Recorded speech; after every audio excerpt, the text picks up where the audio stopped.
Kiamat merupakan pembahasan yang dikenal sebagai eskatologi. Eskatologi dalam Islam adalah ajaran teologi mengenai kehidupan sesudah mati.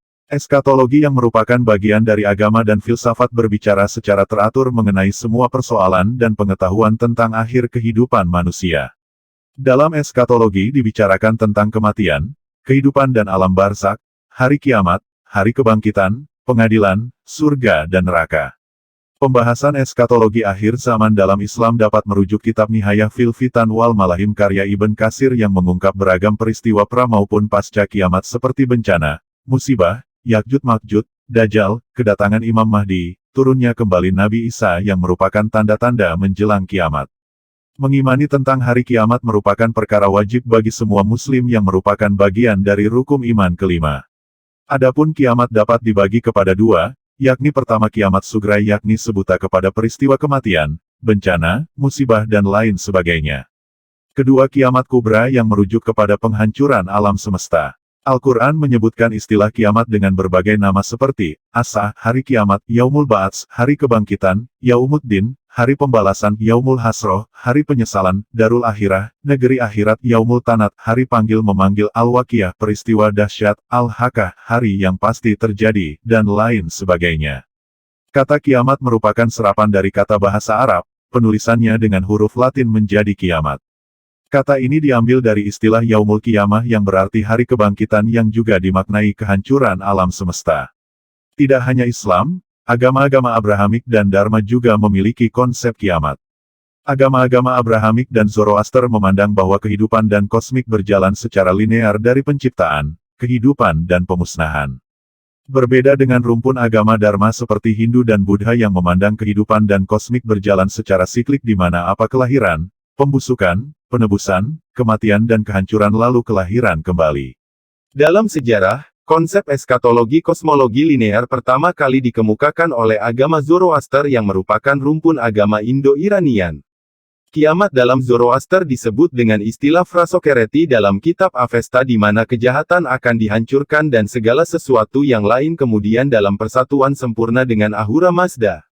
Setelah itu terjadilah kiamat dan semua binasa. Lalu semua manusia bangkit kembali dan dihadapkan kepada pengadilan Tuhan. Bagi yang memiliki kebaikan akan dimasukkan ke dalam surga yang disebut Paradeiza. Menjelang Frasokereti maka diutus 3 juru selamat kepada umat Zoroaster dengan nama Ausedar, Ausedar Mah dan untuk akhir zaman bernama Sayosan. Ketiganya akan menegakkan keadilan dan memusnahkan kezaliman sehingga berdiri kerajaan Ahura Mazda di muka bumi berlangsung 1000 tahun dan baru kemudian kiamat. Konsep eskatologi Zoroaster juga memiliki kesamaan dengan eskatologi Yahudi. Dalam ajaran ini, sebutan kepada hari kiamat adalah Aharit Hayamim di mana kiamat bagi mereka juga tidak lepas dengan adanya kedatangan sosok juru selamat yang disebut Mesiah. Masa-masa ini disebut The Messianic Age di mana keadilan dan kemakmuran merata dengan dunia dipenuhi sukacita seperti pada masa kegemilangan Raja David. Merujuk kepada Talmud, Mesiah hadir ketika penderitaan telah paripurna, kesanggungan umat Israel meninggalkan dosa. Mesiah juga harus berasal dari keluarga keturunan Raja David atau Daud. Mengenai kapan Mesiah akan tiba, dalam Talmud Traktat Sanhedrin 97a disebutkan bahwa Mesiah akan datang pada tahun 6000 dalam hitungan tahun Ibrani, ini diperkirakan sekitar dari matahari terbenam tanggal 29 September tahun 2239 sampai malam hari tanggal 16 September tahun 2240 pada kalender Gregorian. Setelah kiamat dan penghancuran, akan adanya penghidupan kembali di suatu masa yang disebut Haolam Haba yang dideskripsikan sebagai kehidupan setelah kematian. Haolam Haba juga dianggap sepadan dengan istilah surga. Namun bagi yang berdosa akan juga dimasukkan dalam neraka yang disebut Gehinom. Gehinom bagi mereka merupakan tempat penyucian jiwa atau disebut purgatori, di mana mereka akan berada di sana 11 atau 12 bulan saja. Eskatologi Kristen secara umum tidak jauh berbeda dengan konsep eskatologi Yahudi. Eskatologi dalam Kristen mengenai kedatangan Yesus kedua kali. Kedatangan Kristus yang kedua kali adalah kedatangan untuk menghakimi orang yang hidup dan yang mati. Karena itu, kedatangan Kristus yang kedua kali bukanlah suatu kejadian yang tiada sangkut pautnya dengan hidup sehari-hari pada zaman sekarang ini. Pada waktu itu segala sesuatu di dalam dunia ini akan dibuka tutupnya, akan dibuka kedoknya, di hadapan Allah. Adapun soal kapan datangnya Yesus kedua kali dan hari kiamat sudah sangat banyak memprediksinya. Namun dalam Bible, Yesus sendiri tidak mengetahui kapan tibanya kiamat sebagaimana berbunyi dalam Markus pasal 11 ayat 32. Berbeda dengan komologi agama Abrahamik dan Zoroaster yang linear, Hindu memahami kosmik dalam konsep kosmologi siklik. Hal ini dapat dilihat dari konsep reinkarnasi yang dianut oleh pemeluknya yang disebut punarbawa atau samsara, di mana roh dari jasad yang mati akan terlahir hidup kembali dalam raga yang berbeda sesuai karma di kehidupan sebelumnya. Sehingga alam semesta dalam kosmik Hindu akan tercipta kembali setelah pemusnahannya. Bagi Hindu alam semesta diciptakan oleh Dewa Brahma. Brahma hidup selama 100 tahun kalpa. 1 tahun kalpa sama dengan 3.110.400.000.000 tahun.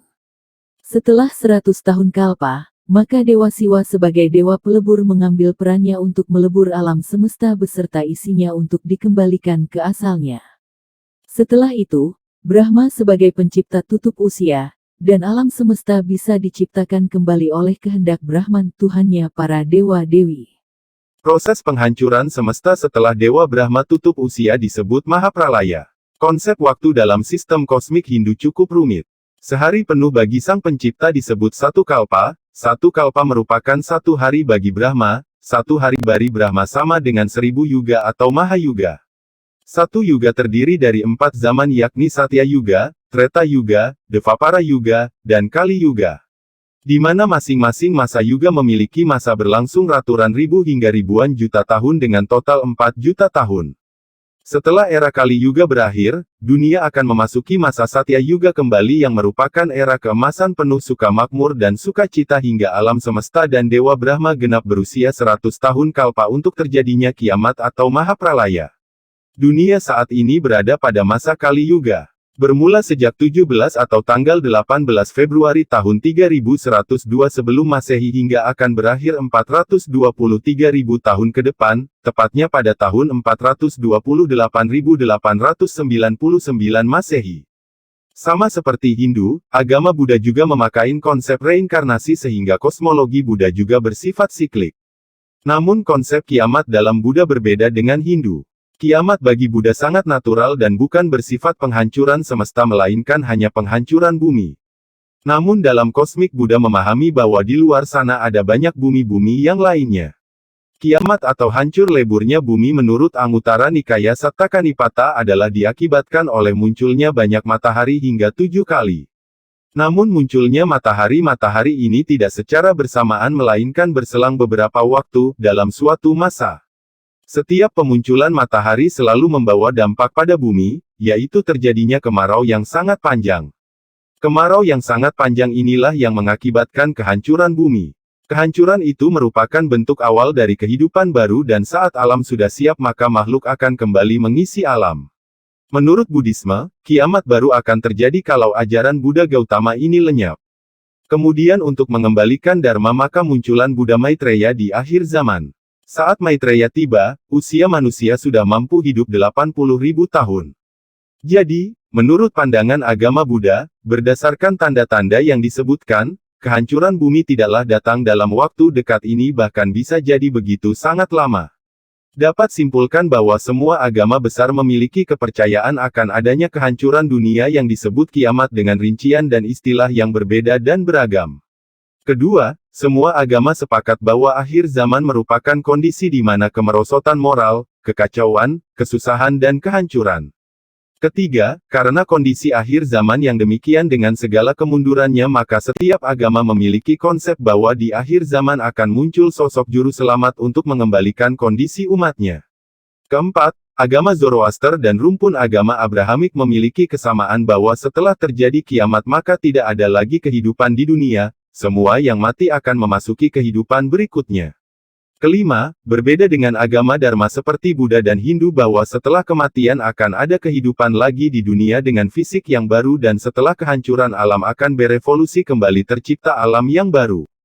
Begitulah kiamat dalam pandangan beberapa agama yang ada di dunia sekarang. Dukung channel kami dengan cara tekan tombol subscribe, like, dan komen. Jazakumullah khair.